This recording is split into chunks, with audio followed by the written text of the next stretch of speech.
Hello there once again. Welcome into Delmarva Sports Insider, the only live and local show dedicated to local sports, all things local. I am Sports Director Trayvon Miles. That's right, and I'm Brandon Bosser. Just kick back and relax because we are talking sports for the next half hour. Trey, where else would you rather be on a Friday night? Exactly right. Welcome on in. Daniel's laughing to another special episode of DSI. Brandon, I tell you what, we are tonight counting down the top 10 athletes from the winter season in the Bayside Conference. We did the Hen Open last week, on to the Bayside this week. That's right, Trey. And last week, we had some great athletes on that list, but this week I feel like we had a really tough time nailing this one down to 10. And they're really, we couldn't just nail it down to 10. We had to include a bunch of others on this list. Absolutely. We're going to get things started with our number 10 athlete from the winter sports season in the Bayside. The first to crack our list is the guy that finished as the top athlete in the Bayside in the fall. North Carolina center Kendron Wayman, the gentle giant, finished with averages of 20-plus points and 15-plus rebounds per game for the Bulldogs. Of course, he scored his 1,000th point this season.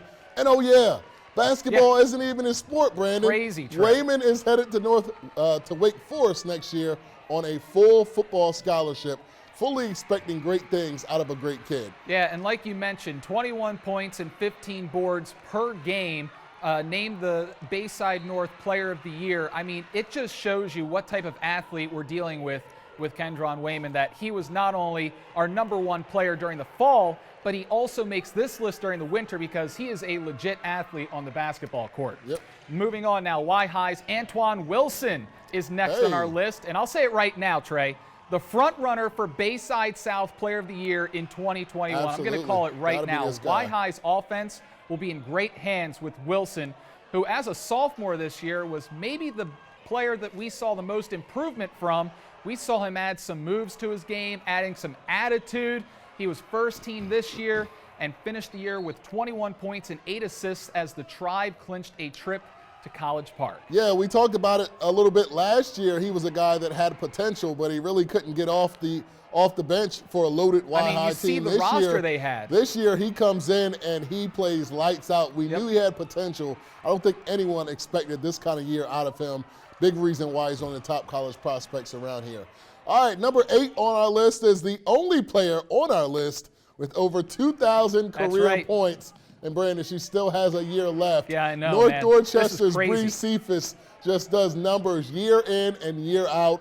She was a force for this Eagles team, and she led them to the 1A regional final game. Clearly, one of the most talented girls players we have in the area. Oh yeah, definitely, and she does it all. She does it on defense, she does it on offense. She really flies under the radar, I think, because she does play in the North, and we cover a lot of South teams here locally, but also because she plays for North Dorchester, not as much talent up there, and she kind of flies under the radar. But she's a great player. If you look at her point totals from last season, game to game, we're talking about averaging nearly 40 points a game. I don't care what the competition is. Can't do that on a video game. Exactly, and you're talking about a 32-point game or a 32-minute game, and you're putting up almost 40 points a game.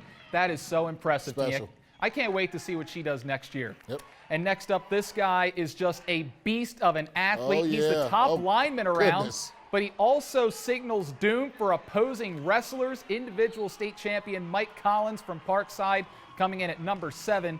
Trey and I were watching film of him on this, taking on guys in his 285-pound class, and he's got some serious strength throwing guys around on the mat. Yeah, you know, he's a guy that I would not want to see when those lights are off right there. It's like that's exactly the perfect example of who you would not want to see in a wrestling match. I think it's no mistake he won the 285. There were people with better stats than him, and probably some faster kids than him from across the bridge.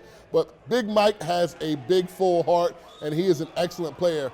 That right there is actually video of him beating a Delaware state champion, Kevin Hudson, from Cesar Rodney. So a very impressive season for football and and wrestling for Big Mike.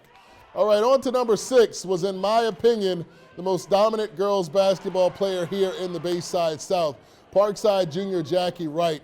Jackie willed this team to an undefeated season. At times, she put the team on her back offensively, as well as defensively. Yep. She always played hard, and what I really like about her is that she's really mature and an even keel player. You never see her getting too upset and getting into her emotions on the court. You know that you are getting a double-double every single night that she steps on the floor. Yeah, really solid player right here. Like you said, maybe the most dominant player in the entire Bayside. She's a big reason why Parkside went undefeated this regular season and also took down undefeated Easton in the Bayside Bayside Championship.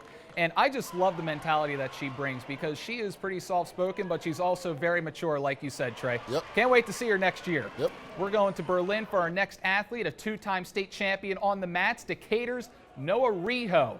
Now, this kid is sensational, just a sophomore, and he's already a two-time individual state champion. When he won as a freshman last year, he became Decatur's first individual champ since 2009. Crazy. Reho moved up to the 145-pound class this season, and he took home title number 2. So, Trey, could we be in for a 4 for 4 from this guy? Yeah, there has not been many in the state of Maryland that have done that. But if anybody can do it, I think it's Noah Reho. He really stood out on a great team as a sophomore. That is how you identify great individual talent. Kid stood out on a very top-to-bottom tough Decatur squad. Also, Brandon, really loved the Antwan Wilson pick as well. Yeah. One of the up-and-coming players in the Bayside Conference. Yeah, definitely. And the player I want to highlight right now is Breisha Cephase, because I feel like girls don't get as much respect as the guys do generally. And so I want to just make sure everyone knows that she did score 61 points in a single game this year. And she also scored 33 points in one quarter in that game. Just so impressive from her. And like I said, can't wait to see what she can do next year. Yeah, when she scored 47 last year, I thought, how is she going to get any higher than 47 in a 32-minute game? She comes back and drops 63 this year. Quite ridiculous. And I don't even know what she's going to do next year. Maybe a Kobe Bryant game? Who knows? Maybe 3,000. We'll see. We'll see. All right, that's going to do it for the A block. When we come back, we're keeping our countdown going.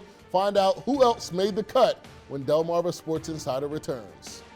We're JMB Girls Basketball, and you're watching Delmarva Sports Insider.